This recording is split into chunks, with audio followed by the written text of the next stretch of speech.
자, 안녕하세요. 자, 여러분들이 이 영상을 언제 보게 될진 모르겠는데 사람마다 다르겠죠. 그런데 이제 선생님이 지금 영상을 찍고 있는 요일은 금요일이에요. 금요일. 처음 이렇게 온라인 강의를 하겠다고 촬영을 시작했을 때는 그냥 평소 수업하던 대로 수업을 하면 되겠지라고 생각했었어요. 근데 막상 영상을 찍다 보니까 실제 수업하고 달라도 너무 다르더라고요. 중간에 여러분들한테 정리할 시간을 줄 필요가 없죠. 그냥 여러분들이 일시정지 누르고 정리하면 되는 거니까. 그러다 보니까 실제 수업에서는 10분 정도 이렇게 머릿속에서 내용을 정리해 가지고 수업을 하고 정리할 시간 주고 질문을 한다든지 그래서 잠깐 여유 있는 시간에 다시 다음 내용 한번 빠르게 살펴보고 그런 식으로 수업을 하면 되거든요. 근데 이게 원격 강의를 하려고 녹화를 하는데 이건 그 시간 단위가 50분인 거예요. 그러다 보니까 준비하는 데 시간도 훨씬 많이 걸리고 열심히 준비하는데도 불구하고 수업의 질은 실제 여러분들 앞에서 수업하는 것보다 조금 떨어지는 것 같아요. 좀 아쉽긴 한데 그리고 선생님이 아쉬운 만큼 여러분들도 수업을 들을 때 만족도가 조금 떨어질 수는 있겠지만 좀 이해해 주시고요. 혹시라도 이해가 잘 안 되는 거 있으면 질문 게시판에 올려주시고요. 그 다음에 다행히 현재 그 코로나19 사태가 많이 안정됐죠. 그래서 선생님 바람이 이루어진다면 선생님 개인적인 바람이 이루어진다면 머지않아서 여러분들을 볼 수도 있을 것 같아요. 그럼 그때 질문하면 친절하게 자세히 설명해 주도록 할게요. 자, 이제 지난 영상에 이어서 이번에도 이제 기후 요인에 대해서 살펴볼 건데 다른 기후 요인으로 넘어가기 전에 그래프 하나만 이렇게 보고 설명을 좀 할게요. 자, 이 그래프는 뭐냐면 자, 여기에 낮 시간이라고 있죠. 0시부터 24시간. 그러니까 과연 그 지역에서 낮의 길이가 얼마나 되느냐 하루 동안. 자, 그리고 여기는 월이죠. 1월부터 12월까지. 그래서 기역, 니은, 디귿, 리을이 이제 여기 원래는 문제에서 지도가 있고 A, B, C, D로 지도가 있고 이제 그걸 연결하는 문제였었어요. 하지만 여러분들은 앞에 있는 영상을 잘 들었으면 이 그래프만 보고도 기역, 니은, 디귿, 리을이 어디쯤에 있는지 충분히 짐작할 수 있어요. 자, 물론 정확하게 어느 지점인지는 모르더라도 위도가 어떻게 되는구나 그건 알 수 있는 거죠. 한번 볼게요. 자, 먼저 디귿을 볼게요. 디귿은 가운데 선이라고 오해할 수 있는데 이게 지금 디귿이에요. 자, 디귿은 1월부터 12월까지 1년 내내 낮의 길이가 12시간으로 일정하다. 디귿은 적도죠. 적도. 얘는 적도에 있다. 그쵸? 자, 그 다음에 이제 기역, 니은, 리을을 봤더니 니은을 먼저 한번 볼게요. 니은.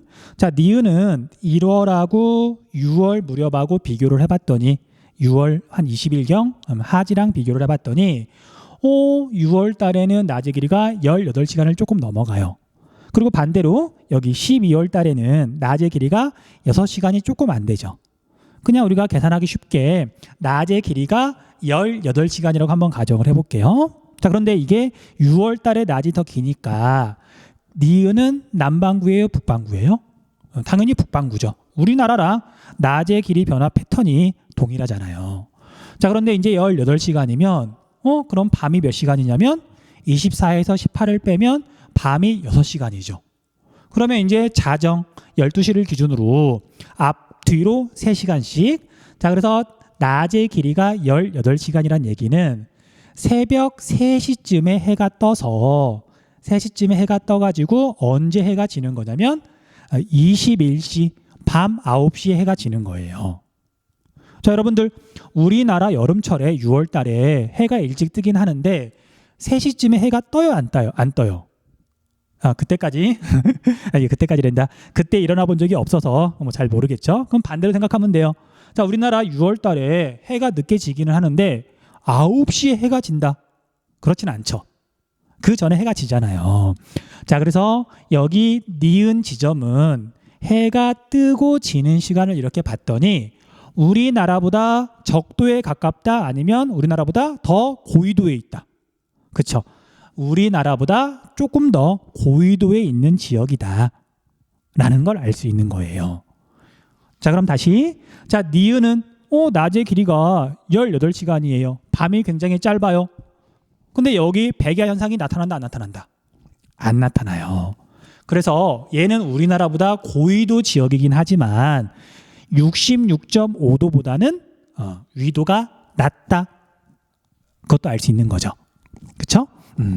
자, 그 다음에 여기 기역을 봤더니 기역도 당연히 6월달이 낮이 길고 12월달이 낮이 짧으니까 얘는 북반구예요. 그런데 얘는 여기서부터 이 시기까지는 낮의 길이가 무려 24시간이죠. 무려 이 기간 동안 백야 현상이 나타나요. 자, 백야 현상이 나타난다? 위도가 66.5도보다 더 높다는 뜻이 되는 거죠. 자, 참고로 만약에 여기에다가 북이 66.5도인 지점에 낮의 길이 변화를 그리면 6월 말에는 정말 여기 딱 백야 현상이 나타나고요. 곧바로 이렇게 낮의 길이가 변해서 백야 현상이 정말 딱 하루만 나타날 거예요. 그런데 얘는 백야 현상이 굉장히 길게 나타나죠. 그래서 북이 66.5도보다도 훨씬 더 북쪽이에요. 그렇죠? 물론 북극점은 아니고요. 자, 우리가 북극점은 극단적으로 나타나요. 어떻게 나타나냐면 이런 식으로 아예 각이 져서 여기는 백야, 그 다음에 곧바로 해가 지면 극야, 북극점, 남극점은 그 반대가 되겠죠. 우리가 그래프를 보고도 많은 걸 알 수가 있어요. 자, 그 다음에 마지막으로 리을을 보면 리을은 6월 달이 낮의 길이가 짧고 그 다음에 12월 달이 낮의 길이가 더 길죠. 그런데 낮의 길이가 변하는 폭을 봤더니 여기 니은보다 폭이 더 작죠. 그 뜻은 리을이 니은보다 적도에 더 가까이 있다. 그렇죠? 자, 그렇게 이 그래프를 이해할 수 있으면 사실 이게 3점짜리 굉장히 어려운 문제였는데 그런 문제를 쉽게 맞출 수 있을 거예요. 자, 이 그래프를 이해했으면 여러분들 위도에 따른 낮의 길이 변화도 다 이해한 거예요. 네.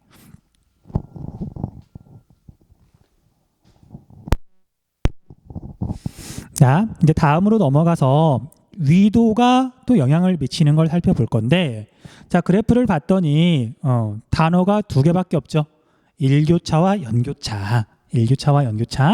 자, 이 중에 위도가 강하게 영향을 미치는 건 연교차예요. 연교차. 자, 연교차는 앞에서 한번 설명했을 수도 있는데 얘는 1년 동안의 기온을 비교했더니 1년 동안의 기온을 비교했더니 그 차이가 얼마나 되느냐 했던 거네요. 우리 서울의 8월달 평균 기온, 1월달 평균 기온 이야기하면서 연교차 이야기했네요. 그런데 이 연교차는 정말 위도에 의해서 거의 결정이 돼요. 그래프를 보더라도 지금 적도 근처는 여기는 북극점, 여기는 남극점. 적도 근처는 연교차가 굉장히 작지만 적도에서 멀어지면 대체로 지금 연교차가 커지는 거죠. 자, 그 이유 설명을 하도록 할게요. 자, 첫 번째는 연교차가 이렇게 위도에 의해서 결정이 되는 첫 번째 이유는 낮의 길이 변화 때문에 그래요. 자, 적도는 낮의 길이 변화가 없죠. 1년 내내 12시간이죠. 그러니까 시기에 따라서 태양 에너지를 받는 게 차이가 별로 없어요.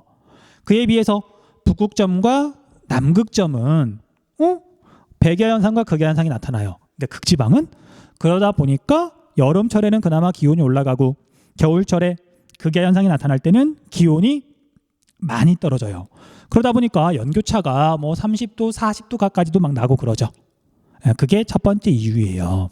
낮의 길이 변화가 크면 연교차도 크게 벌어지는 거고요.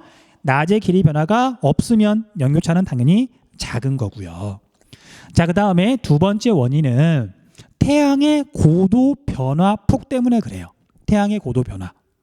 자, 우리가 적도는 물론 이걸 시험에서 물어보진 않지만 적도에 사는 친구들은 태양을 보면 우리랑 많이 달라요. 어떻게 다르냐면, 자, 우리나라는 태양이 동쪽에서 떠서 남쪽을 지나서 서쪽으로 지는데 그건 변하지 않죠? 그 다음에 계절에 따라서 얘가 3월하고 9월에는 춘분하고 추분에는 이제 요만큼 떠 있다면 여기를 기준으로 동지 때는 태양의 고도가 낮고요. 23.5도만큼 낮아요. 그 다음에 하지 때는 23.5도만큼 높아요. 그러다 보니까 하지랑 동지는 23.5도 곱하기 2만큼 태양의 고도 차이가 나는 거거든요. 그러니까 낮과 밤의 길이 차이도 나는 거고 태양의 고도도 23.5 곱하기 2만큼 47도만큼 이렇게 태양의 고도 차이가 나는 거예요. 그러니까 연교차가 클 수밖에 없는 거죠. 그런데 이 적도는 태양이 어떻게 움직이냐면요. 춘분하고 추분 때는 정확히 동쪽에서 해가 떠가지고 얘가 그대로 머리 꼭대기로 올라가요. 자, 남쪽도 아니고 북쪽도 아니에요. 정확히 동쪽에서 떠가지고 머리 꼭대기로 올라간 다음에 그 다음에 얘가 서쪽으로 그대로 넘어가요. 춘분하고 추분 때는. 그 다음 얘가 하지 때는 태양이 약간 동쪽에서 남쪽으로 약간 이동해서 뜨고요. 얘가 그대로 이렇게 떠가지고 약간 남쪽 하늘 위에. 그러니까 우리가 정오가 되면 12시가 되면 태양의 고도가 머리 꼭대기에서 23.5도만큼 이렇게 내려가 있어요. 하지 때는. 그리고 이렇게 서쪽으로 넘어가요. 자, 이거 정말 머릿속에 그려볼 필요는 없고요. 어쨌든 포인트는 적도 지역은 춘분, 추분 때는 한낮에 태양이 머리 꼭대기에 있다. 하지만 하지 때는 여기 머리 꼭대기가 아니라 23.5도 기울어진, 물론 여기 지평선에서부터는 66.5도만큼 이렇게 태양의 고도가 있는 거거든요. 됐죠? 자, 그 다음에 다시 얘가 춘분, 추분 때는 다시 머리 꼭대기로 왔다가 동지가 되면 반대쪽 하늘로 이렇게 넘어가요.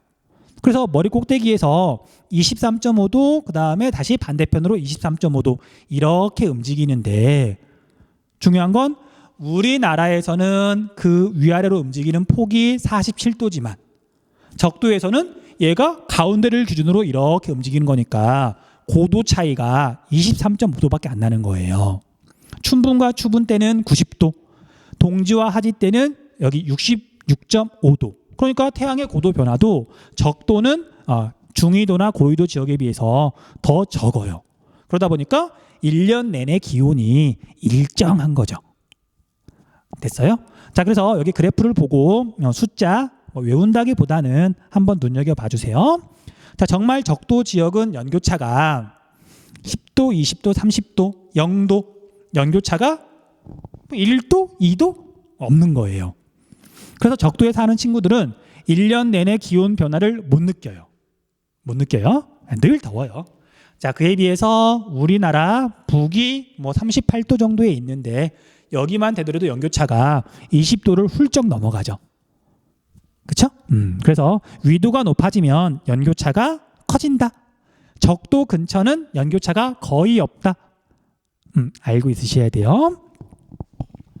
자, 그런데 이제 이 연교차 그래프를 봤더니 선생님이 이제 하나는 알려줄 거고 하나는 여러분들이 정말 세계지리에 관심이 많으면, 지구에 대한 관심이 많으면 한번 자료를 찾아보세요. 그리고 그 자료가 또는 여러분들이 이렇게 추측하고 생각한 게 맞는지 나중에 선생님한테 물어보세요. 답을 알려줄게요. 자, 그래프를 봤더니 아니 적도에서 멀어지면 연교차가 커진다 그랬는데 원래 작아지죠. 그리고 다시 커지죠. 왜 그럴까요? 여기는 남극점, 여기는 적도 남반구예요. 자, 이유는 앞에서 설명한 거랑 거의 같은데 대륙과 해양의 분포가 균일하지 않아서 그래요. 자, 여러분들 흙하고 물하고, 그러니까 땅하고 물하고 어떤 게 더 온도가 빨리 변한다? 땅? 물은 온도가 정말 천천히 변해요. 자, 그래서 여기 30도 정도가 이렇게 연교차가 상대적으로 큰 이유는 여기 위도 때 오스트레일리아가 있어서 그래요. 오스트레일리아가. 당연히 이 위도대의 평균을 낸 거라서. 하지만 이제 오스트레일리아가 끝나고 남극 대륙이 나타나기 전까지 여기는 전부 다 바다잖아요. 그러다 보니까 여기 오스트레일리아가 있는 위도대에 비해서 더 고위도인데도 불구하고 연교차가 상대적으로 작게 나타난다. 물론 시험에서 물어보는 건 아니에요. 잊어버리시고요. 자, 이제 여러분들이 찾아봐야 되는 자료는, 자, 이런 현상이 여기서도 나타나죠. 위도가 높아지면 연교차가 더 커져야 되는데 왜 여기가 연교차가 제일 크고 북극점으로 가면 왜 연교차가 상대적으로 작아질까? 충분히 고민해 볼 만한 문제고요. 그 다음에 우리가 오프라인 계약을 언제 할지 모르겠지만, 그리고 우리가 생활기록부에 또 뭔가를 써야 되잖아요. 나중에 발표 수업할 때 이거 주제로 발표하는 것도 괜찮아요. 길지 않을 거예요. 뭐 원인 설명하는 거니까. 그렇죠? 자, 그래서 연교차 이야기를 했어요. 자, 그런데 이제 여기에 보면 일교차도 있죠. 일교차. 일교차는 뭔지 알죠? 하루 동안 기온을 비교했더니 그 차이 얼마나 되느냐. 하루 중에 기온이 제일 높을 때랑 하루 중에 기온이 제일 낮을 때를 일교차라고 하죠. 그런데 이 일교차도 당연히 어떤 요인에 의해서 커지기도 하고 작아지기도 해요. 자, 일교차에 영향을 미치는 가장 큰 요인은 무엇일까? 우리나라 생각하면 돼요.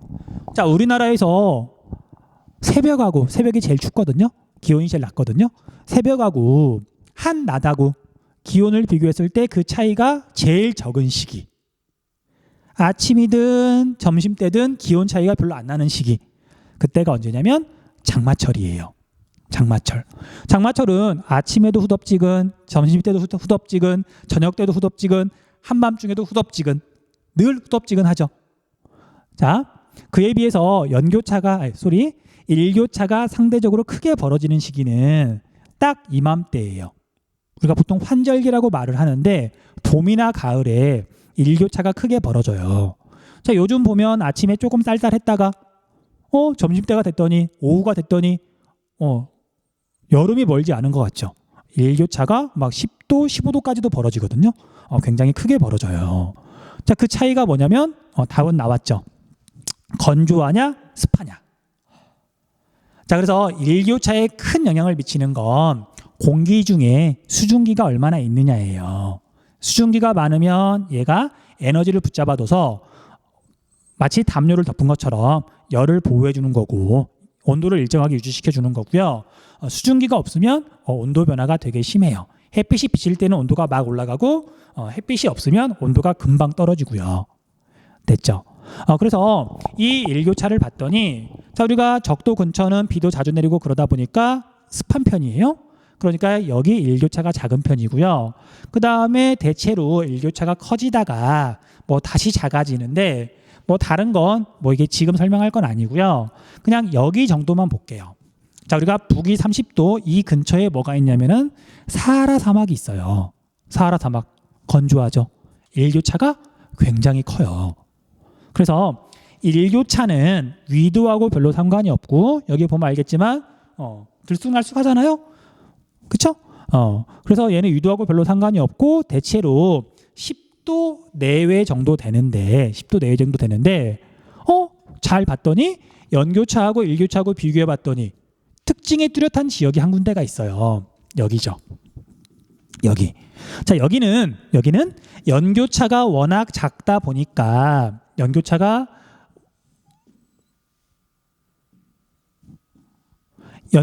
워낙 작다 보니까 일교차보다도 더 작다.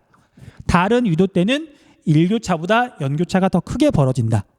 그래서 시험 문제에서 저위도 지역에 대해서 물어볼 때 여러 가지 특징이 있는데 연교차가 작다라고도 물어보기도 하지만 일교차하고 비교하기도 해요. 저위도 지역은 일교차보다 연교차가 더 작다. 맨날 물어보는 거니까 기억 좀 잘 해두세요. 네. 자, 여기까지도 별로 어려운 내용은 없죠. 넘어갈게요. 자, 그 다음에 이제 경도에 대해서 원래는 해야 되는데 박수 치세요. 경도하면 우리가 시간대, 표준시가 달라진다. 뭐 동쪽으로 가면 시간이 빨라진다. 뭐 서쪽으로 가면 시간이 느려진다. 그렇죠? 그런 내용들이 좀 어렵잖아요. 그리고 오늘날에는 그냥 이렇게 스마트폰 가지고 그냥 쉽게 확인할 수 있잖아요. 그러다 보니까 고등학교 교육 과정에서 공식적으로 빠졌어요. 그래서 여러분들은 세계지리를 공부하면서 경도 차이에 따른 시간 차이, 시차 공부를 하지 않아도 돼요. 네, 뭐 걱정하지 마시고 그냥 넘어가시면 됩니다.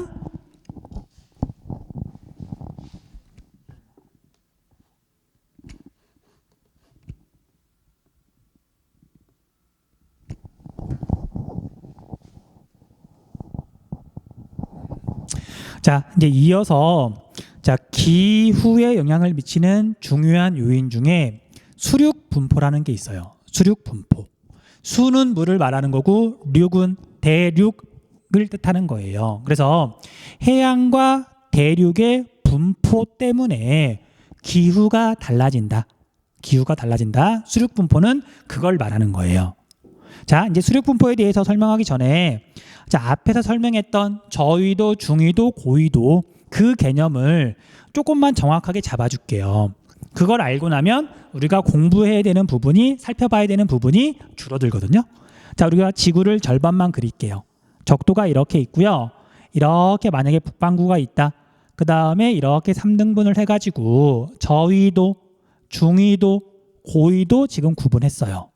그리고 보통은 30도, 60도, 이게 뭐 90도, 그 다음에 여기 적도 이렇게 있으면 이렇게 3등분을 하는데, 자, 이건 한 절반 정도만 맞는 설명이에요.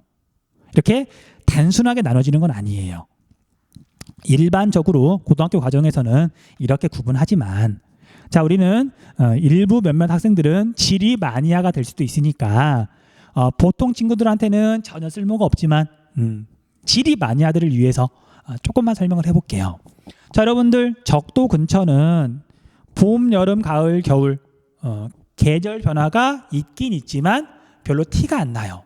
그 이유는 얘는 여름철이든 겨울철이든, 자, 여러분들 겨울철이라고 무조건 추운 게 아니에요. 상대적으로 기온이 높은 게 여름이고요. 그 지점에서 그 다음에 상대적으로 기온이 낮은 게 겨울이에요. 그래서 여기도 여름하고 겨울이 있어요.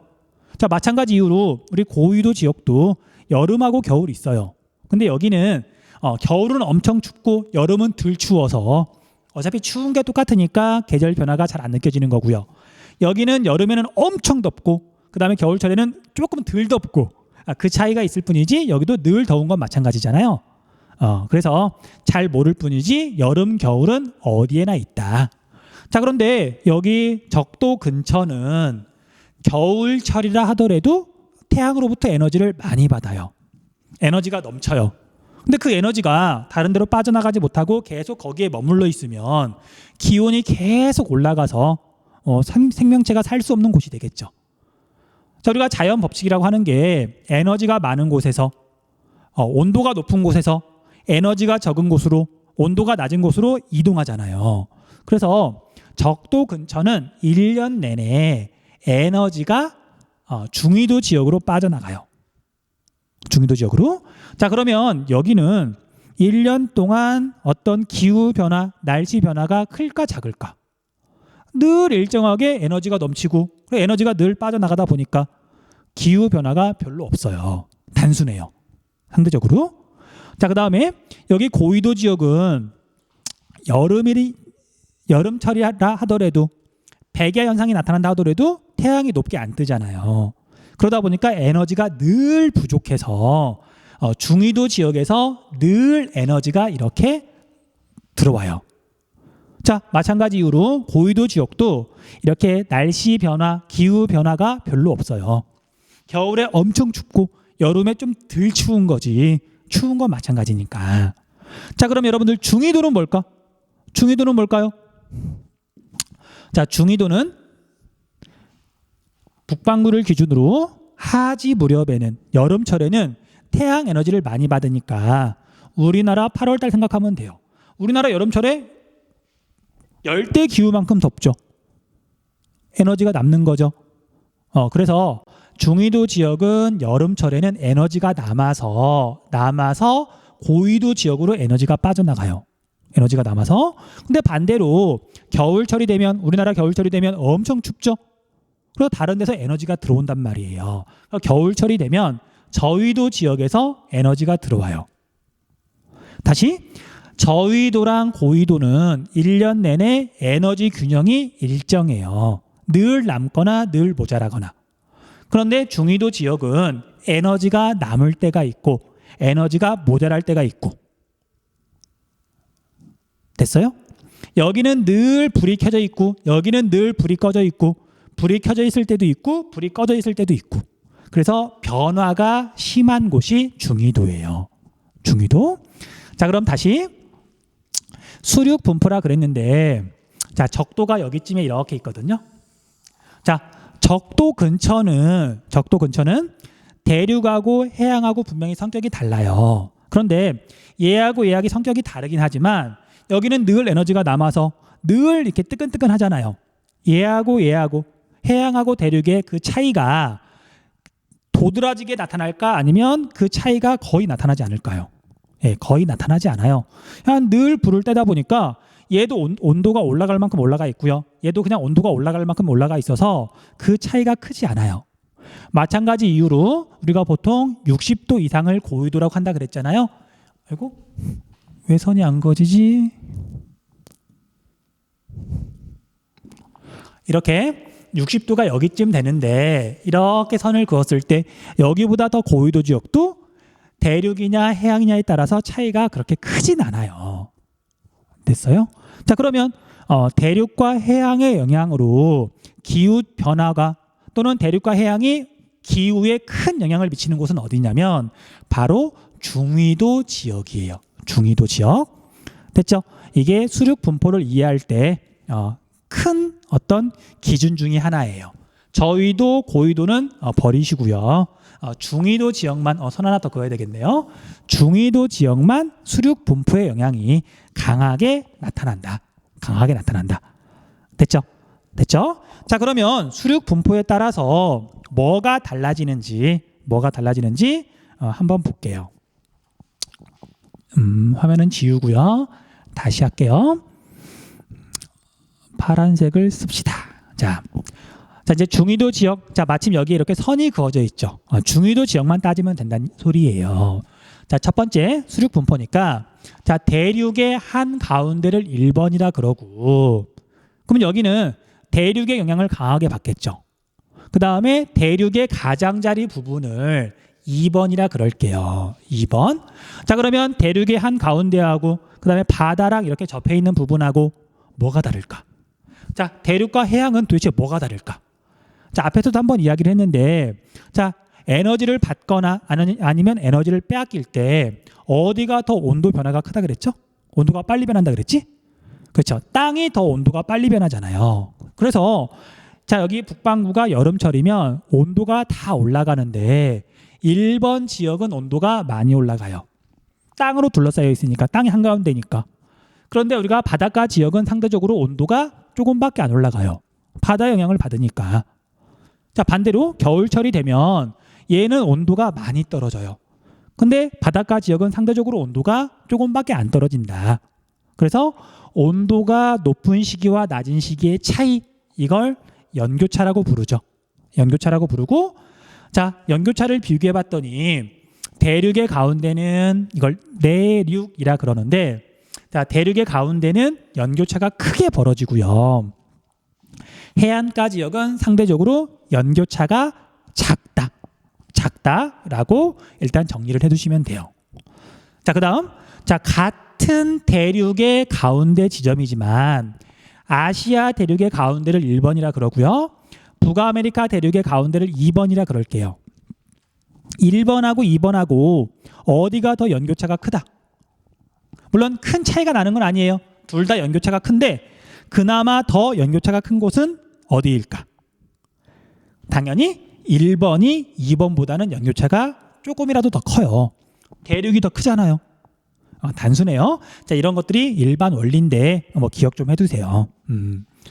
자, 그 다음에 자, 수륙 분포 중에 이제 여러분들이 조금 어렵게 생각하는 게, 아니 여기 1번하고 여기 2번은 마찬가지예요. 여기도 1번이고 여기도 2번인데 같은 해안가 지역인데 기후가 다르더란 말이죠.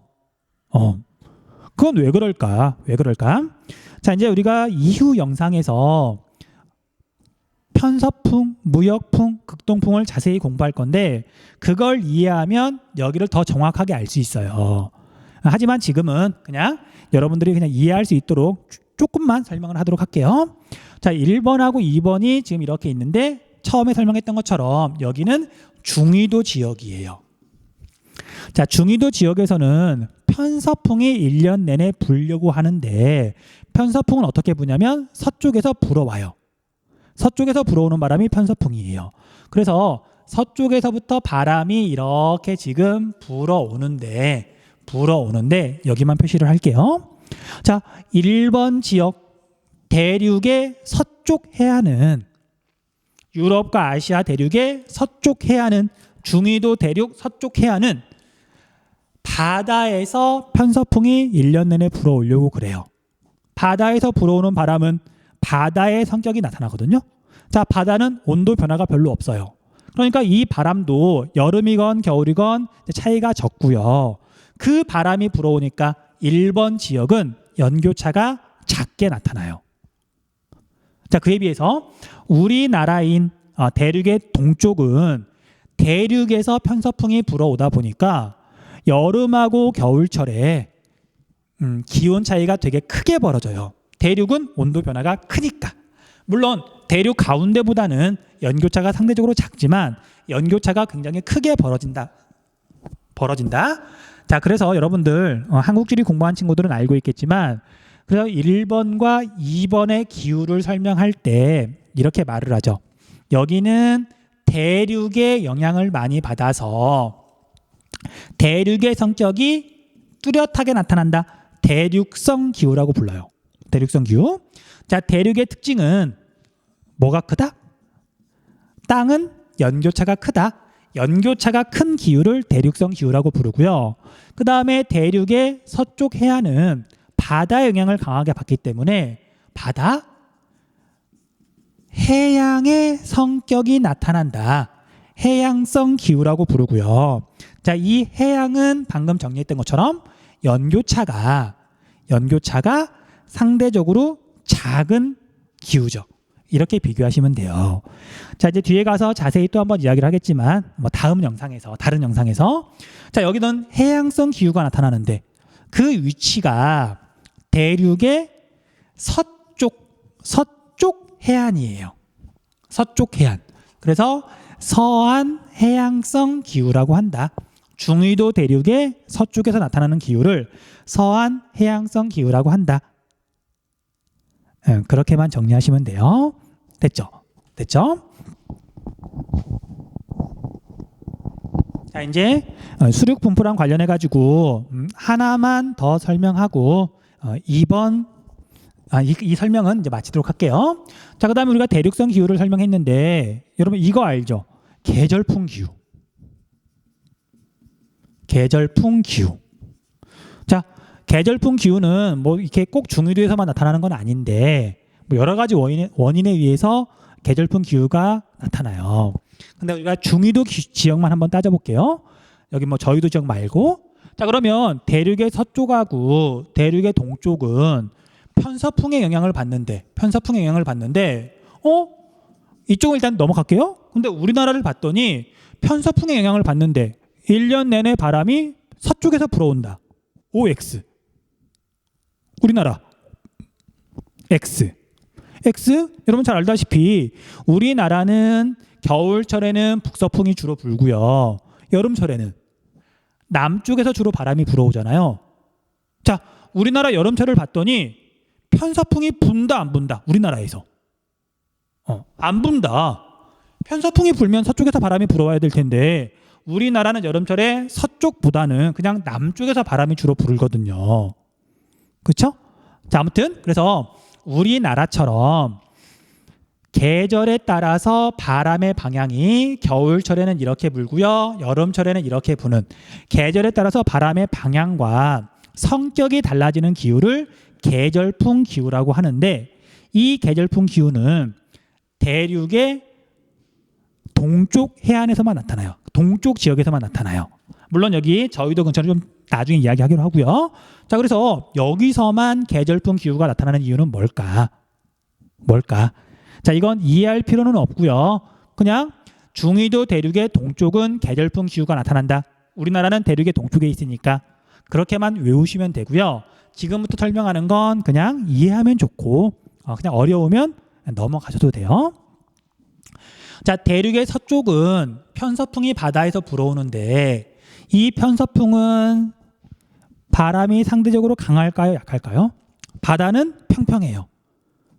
장애물이 없어요. 바람이 세게 불어요. 자, 그에 비해서 대륙을 지나오는 이 편서풍은 우리나라에 영향을 미칠 때 바람이 셀까요? 약할까요? 당연히 상대적으로 약하겠죠.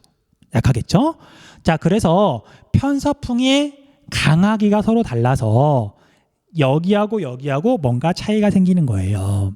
자, 우리나라를 한번 봐볼게요. 자, 편서풍이 이렇게 불려고 그러는데 일단 약해요. 그리고 이 편서풍이 부는 이유는 나중에 자세히 설명하겠지만 에너지가 많은 곳에서 에너지가 적은 곳으로 아무튼 에너지는 이동하려 그러죠. 근데 지구상에서 봤더니 적도 근처는 에너지가 많고요. 극지방은 에너지가 적죠. 그래서 적도 지방에 있는 에너지가 극지방으로 끊임없이 이동하려 그러는데 그래서 부는 바람이 무역풍, 편서풍, 극동풍이에요.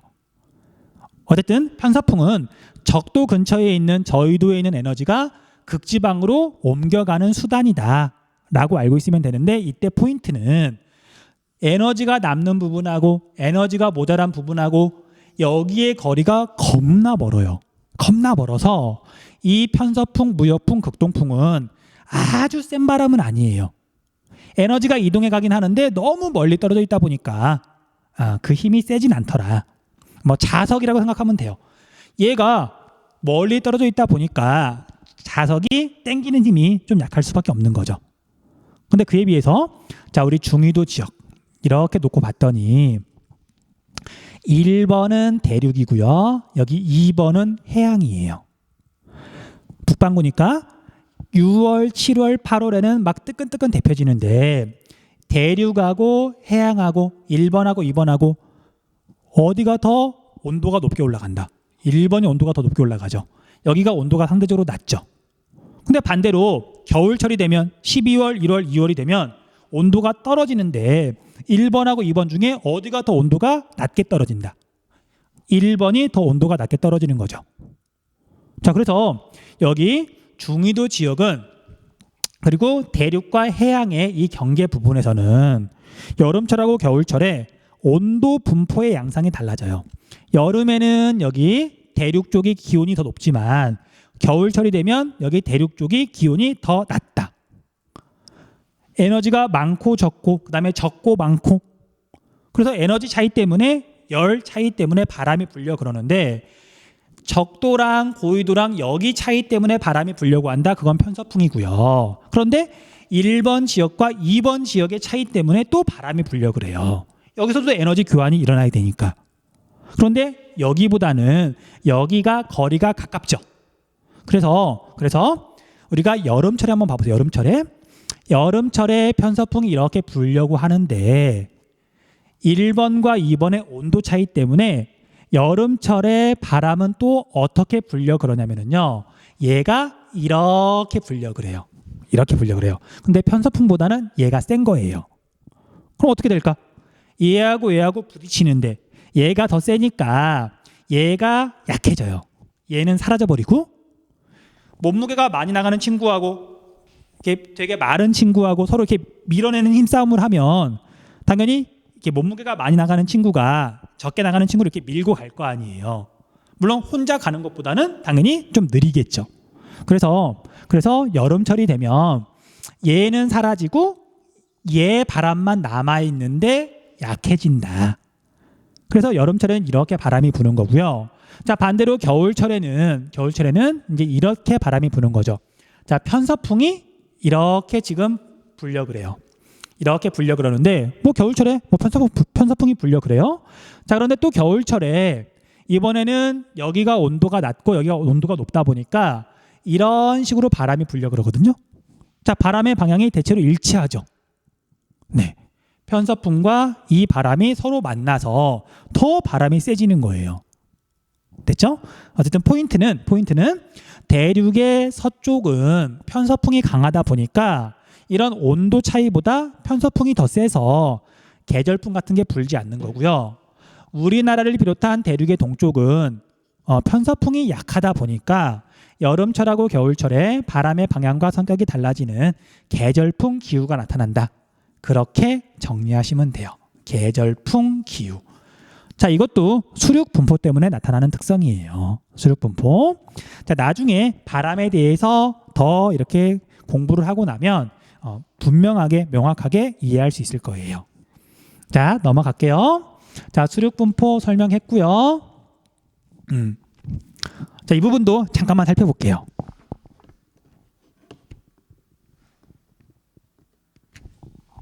자, 이것도 좀 오래된 문제긴 하지만 굉장히 난이도가 높았던 문제에서 가지고 온 자료예요.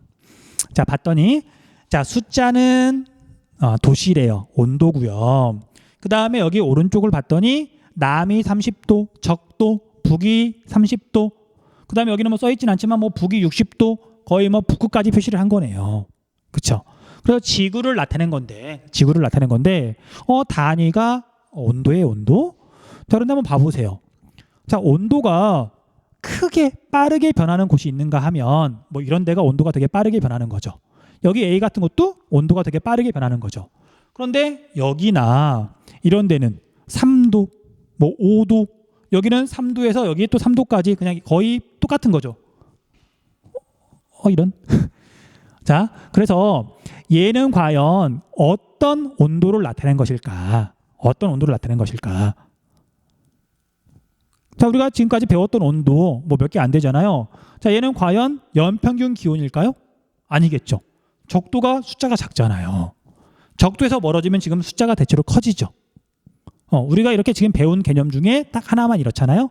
연교차예요. 연교차. 그 다음, 자, 우리 연교차는 여름과 겨울철, 제일 더운 달과 제일 추운 달의 그 기온 차이를 말하는데 대륙과 해양 가운데 대륙이 연교차가 큰 거죠. 해양은 연교차가 작은 거고요. 온도 변화가 적으니까. 자, 그래서 여기 줄의 간격이 먼 곳은 바다고요.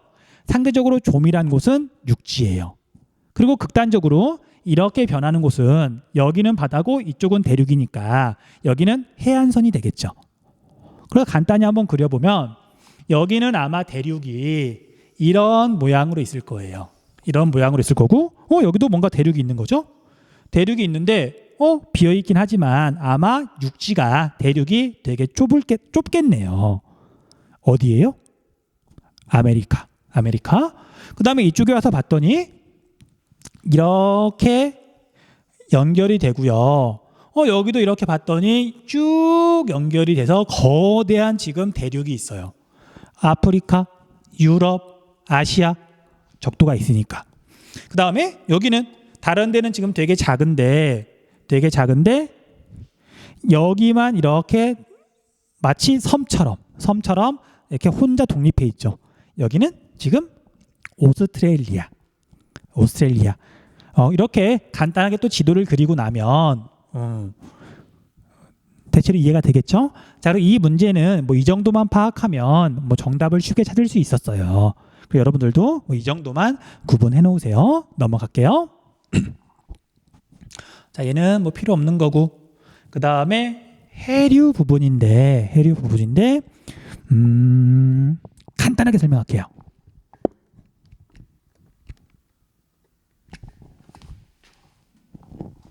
자, 우리 해류는 아까 경도에서처럼 공식적으로 교육 과정에서 빠졌어요.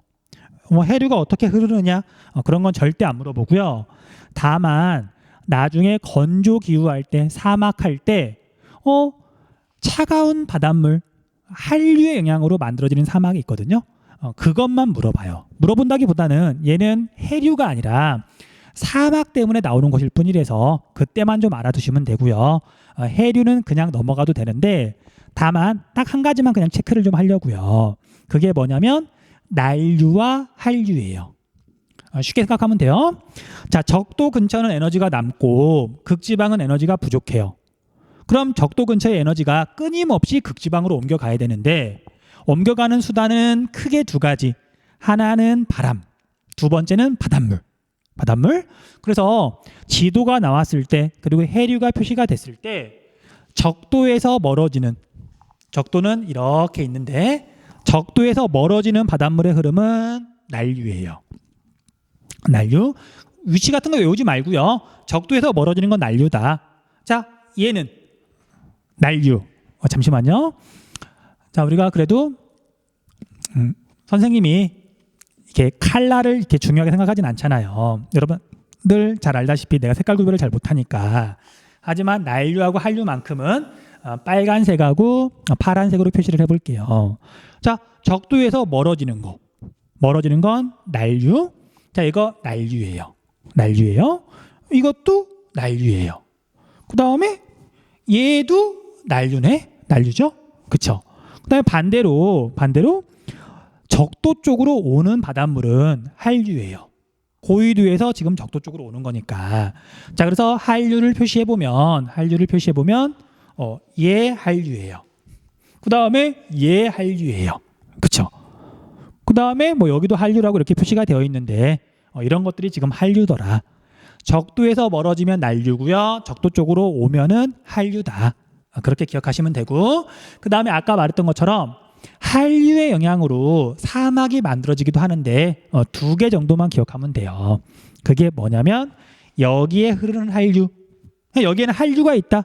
외우면 돼요. 아프리카 남단의 서쪽에는 한류가 있다. 그 다음에 칠레 옆에, 자, 이름이 페루해루인데 칠레 위에가 페루거든요. 어쨌든 칠레 옆에도 적도 쪽으로 이렇게 향하는 한류가 있다. 그 정도만 알아두시면 돼요. 그리고 이런 한류의 영향으로 사막이 만들어진다 그랬잖아요. 그래서 여기쯤에도 이렇게 지금 사막이 있고요. 바닷가 지역에. 자, 여기도 이렇게 사막이 형성돼 있어요. 자, 얘는 건조기후에서 자세히 할 거니까 지금은 그만큼만 하고 넘어갈게요. 자, 넘어가고요. 자, 이거 한류, 난류 물어보는 건데 역시 넘어가시면 되고요. 그 다음에 얘는 잠깐만 살펴볼게요.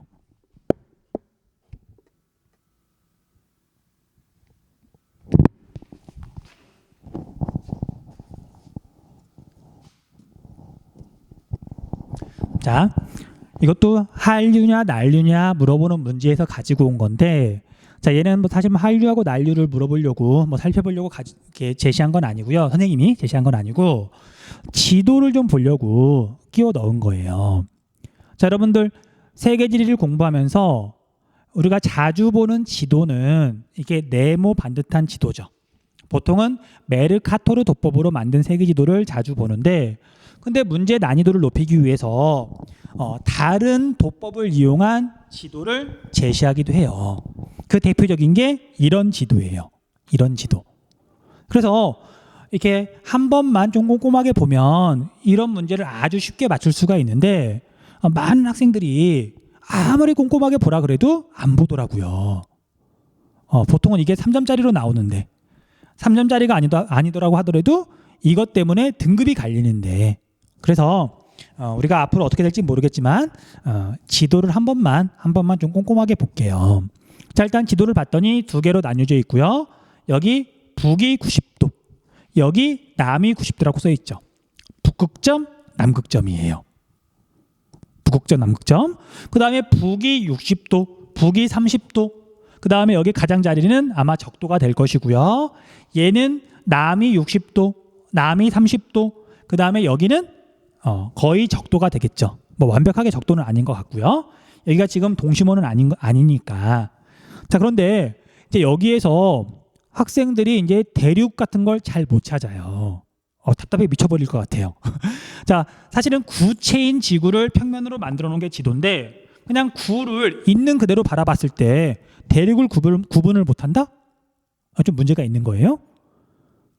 사실 한 번도 안 해봐서 그런 거예요. 자, 다시. 그래서 우리가 네모난 그 지도를 보고서 이렇게 지금 구체인 지구를 직접 바라본 그런 지도를 보고서 대륙을 구분할 수 있어야 된다. 그리고 당연히 대륙은 크기나 모양이 정해져 있죠. 그래서 조금만 신경 쓰면 누구나 쉽게 구분할 수가 있어요. 자, 먼저 왼쪽 거 북반구부터 볼게요. 자, 여기를 봤더니 약간 음영이 있는 건 바다고요. 그 다음에 이런 것들은 호수거든요. 당연히 얘네들은 섬이고. 그리고 단순한 건 바다고 지금 얘네들이 육지인데 대륙인데 여기가 어떤 대륙인지는 알겠죠. 북아메리카. 자, 그 다음에 얘는 그린란드. 됐죠. 자, 그러면 우리가 북반구에 있는 큰 대륙 북아메리카가 있으면 또 뭐가 있죠? 아시아랑 유럽 딱 두 개밖에 없잖아요. 자, 그래서 얘가 북아메리카면 자, 북아메리카에서 서쪽은 태평양, 그래서 서쪽으로 쭉 가다 보면 이제 나오는 대륙이 아시아 대륙이 될 거고, 자, 미국에서 서쪽으로 쭉 가다 보면 우리가 네모난 지도에서 직선을 그어보면 우리나라가 나오잖아요. 그래서 이렇게 가서 봤더니 일본, 우리나라. 자, 헷갈리는 친구들은 종이를 180도 돌려서 한번 봐보세요. 180도 돌려서 보면은 여기에 영국도 보이고요. 여기 이탈리아도 있고요. 여기 스칸디나비아 반도도 있고. 얘가 아시아, 유럽이고. 그쵸? 구분할 줄 알아야 돼요.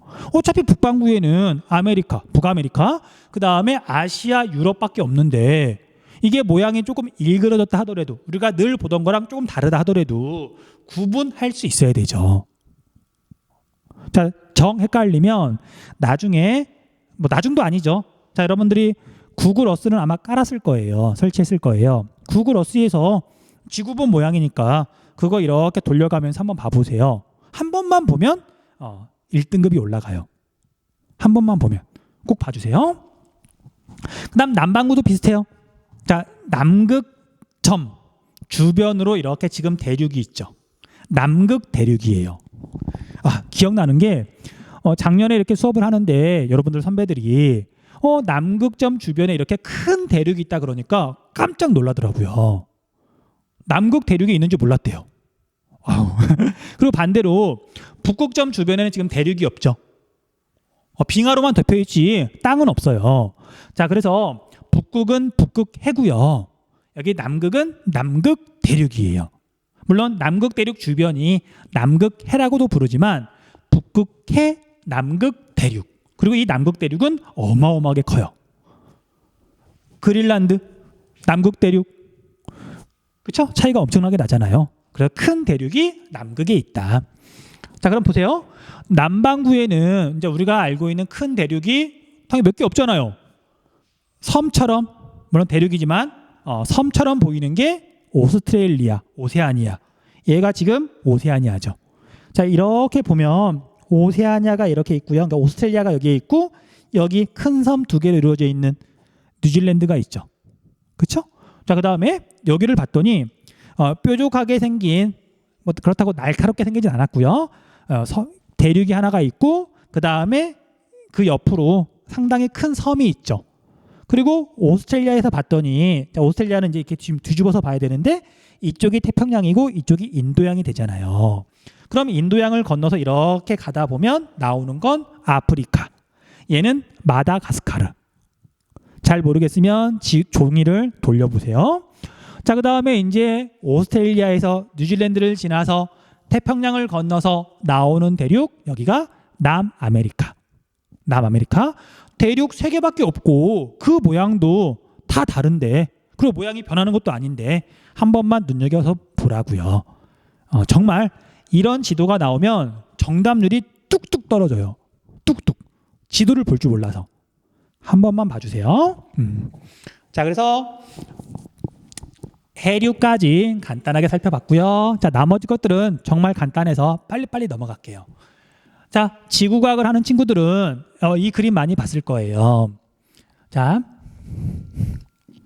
높은 산맥이 있고 그 다음에 바람이 이렇게 불어올 때, 물론 이쪽에서 불어올 수도 있어요. 근데 어쨌든 바람이 이렇게 불어올 때 높은 산맥이 있으면 산맥을 타고 바람이 올라가면서 기온이 낮아지고 어느 순간부터 구름이 생기고 수증기가 응결해서 비나 눈을 뿌리고 그 다음 산을 타고 넘어가면 공기는 고온 건조해진다. 이거 자세히 배웠을 거예요. 자, 그런데 우리 인문계 학생들은 자, 이거 자세히 몰라도 상관없어요. 그냥 이렇게 기억하면 돼요. 자, 높은 산이 이렇게 있을 경우 바람이 불어와서 산을 타고 올라갈 때 가벼운 건 그냥 이렇게 넘어가지만 공기는 넘어가지만 이 속에 포함되어 있던 무거운 물방울들은 물론 무거워서가 아니라 뭐 기온 변화든지 그런 것 때문에 수증기가 응결하는 거지만 우리는 문과생이니까 문과생답게 알고 있으면 돼요. 그래서 높은 산을 넘어갈 때는 공기보다 무거운 기체보다 무거운 이런 물방울들은 떨구고 그 다음에 이렇게 넘어가고 나면 기온이 높아진다. 그리고 건조해진다. 물방울을 버리고 갔으니까 그렇게 알고 있으시면 돼요. 그래서 자, 높은 산맥이 이렇게 있을 때 바람이 이렇게 불어온다. 자, 이걸 밭이라 그래요. 바람바지. 바람을 받는다 그래서 바람바지는 이 지형 때문에 비나 눈이 내린다 그래서 지형성 강수가 내리고요. 그 다음에 이 산맥의 반대편은 이 지형 때문에 고온 건조해져요. 자, 그런 용어를 들어본 적도 있을 것 같은데 여기에서 나타나는 현상을 팬 현상이라고 불러요. 팬 현상. 지형성 강수하고는 동전의 양면 같은 거예요. 바람이 높은 산맥을 만나면 산을 타고 넘어가면서 바람 바지 쪽에는 비나 눈이 내린다. 지형성 강수가 내린다. 그 다음에 산의 반대편을 자, 우리가 해가 만약에 이렇게 비치면 이쪽에서 비치면 이쪽은 그늘이 생기겠죠. 이 부분을 보통 바람 그늘이라고 말을 해요. 바람 그늘 쪽은 고온 건조해진다. 그렇게만 기억해 두시면 돼요. 그리고 나중에 이 지형성 강수 때문에 비가 정말 많이 오는 곳 따로 정리를 할 거예요. 그때 다시 한번 이야기할 거니까 지금은 이렇게만 하고 넘어가시면 돼요. 자, 넘어가도록 하고요. 마지막 하나 여기만 하면 되겠네요. 자, 금방 끝날 거예요. 자, 이제 기후에 영향을 미치는 것 중에 특별한 조건이 이렇게 만족을 해야 되지만 정말 기온에 가장 크게 영향을 미치는 게 있어요. 자, 우리가 위도도 기온에 큰 영향을 미쳐요. 그렇죠? 그 다음에 수륙 분포도 연교차가 크냐 작냐 영향을 크게 미치긴 하는데 이거랑 비교할 수 없을 정도로 극단적으로 큰 영향을 미치는 게 있어요. 그게 뭐냐면 해발 고도예요. 해발 고도. 자, 여러분들 산 위에 올라가면 추워지잖아요. 위로 올라가면 추워지잖아요. 그래서 보통은 100m마다 0.65도씩 낮아져요. 100m마다 0.65도씩. 그러니까 1000m를 올라가면 6.5도가 낮아지는 거고요. 2000m를 올라가면 13도가 낮아지는 거예요. 그래서 여러분들 혹시 아프리카에 있는 킬리만자로 산이라고 알아요? 킬리만자로. 아프리카에서 제일 높은 산이거든요. 근데 그게 어디에 있냐면 여기쯤에 있어요. 여기 적도 근처에 있는데 높이가 한 5,800m쯤 돼요. 그리고 여기는 이렇게 해발 고도가 낮은 곳은 엄청 더운데 5,000m 이상 올라가다 보니까 온도가 많이 내려가겠죠. 그래서 30도 이상 온도가 내려가다 보니까 킬리만자로 산 꼭대기 근처는 영하래서 지금도 빙하가 있어요. 적도인데 빙하가 있어. 해발 고도는 그만큼 기온에 큰 영향을 미친다. 됐죠? 자, 그런데 해발 고도가 높으면서 그다음에 비교적 평탄한 부분이 있어서 그리고 그런 곳이 해발 고도가 낮은 곳보다 비슷한 위치인데 해발 고도가 낮은 곳보다 해발 고도가 높은 곳이 오히려 살기 좋아서 사람들이 사는 곳이 있어요. 많이 사는 곳이 있어요. 그런 곳을 나중에 물어봐요. 자, 그래서 그런 곳은 어디냐면 주로 적도 근처예요. 적도 근처는 너무 더워서 사람이 살기 힘든데 마침 적도 근처에 높은 산이나 고원이 있다. 그러면 그 위에 올라가 가지고 사람이 사는 거죠. 자, 두 군데만 알아두시면 돼요. 자, 하나는 여기 아메리카에서 적도가 이렇게 있으면은요.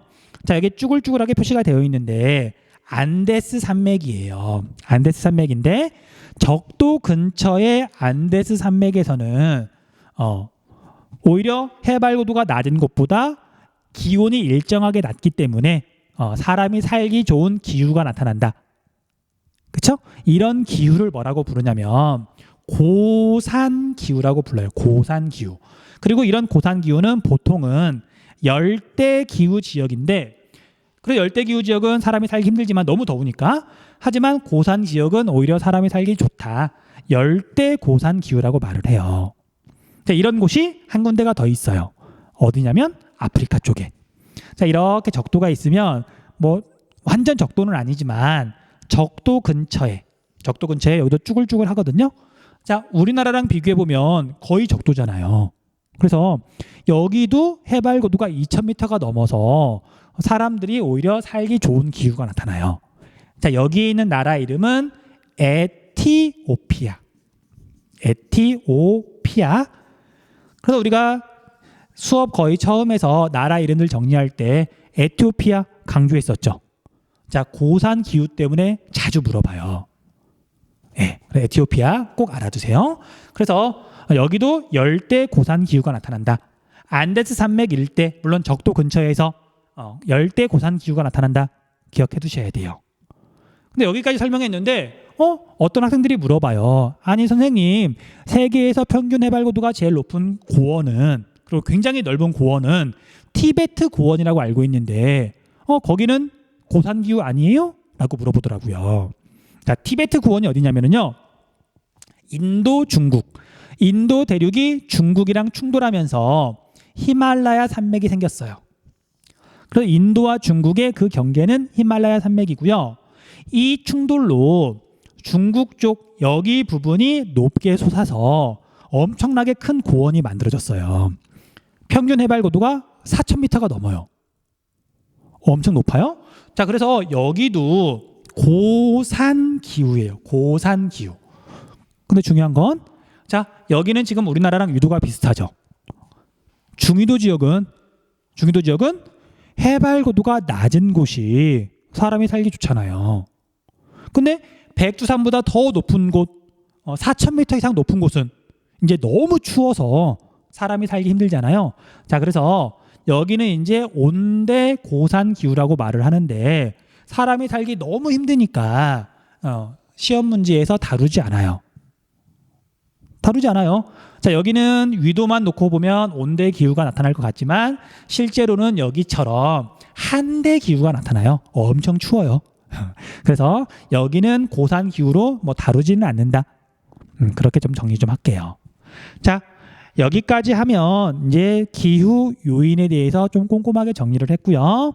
자, 다음 시간에는, 다음 영상에서는 편서풍, 무역풍, 극동풍에 대해서 일단 여러분들이 외워야 될 거 짧게 정리하고요. 그 원리도 한번 자세히 설명을 좀 해볼게요. 자, 다시 한번 말하지만 외워야 될 부분만 짧게 외워주시면 되고요. 원리는 알면 좋고 몰라도 상관은 없고. 네, 자, 이번 영상 여기서 마치도록 하겠습니다.